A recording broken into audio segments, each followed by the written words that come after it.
The chairman of the Meghalaya State Planning Board, Medba Lingdo, yesterday informed that the board is conducting frequent reviews with the various government departments on steps initiated to manage the traffic congestion in the state. He further informed that another review on this issue will soon be taken again. The city is faced with the perennial problem of traffic congestion, and while a lot of manpower has been pushed into action and few steps initiated, but the problem is only growing. Decided to call the Utility Department, the Police Department, and some,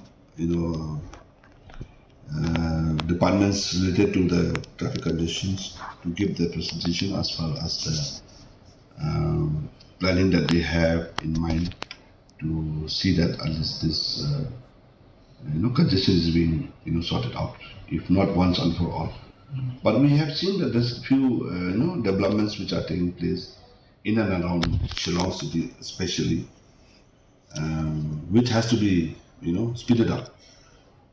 in a very fast pace to see that at least that people should not suffer. The Khasi Students' Union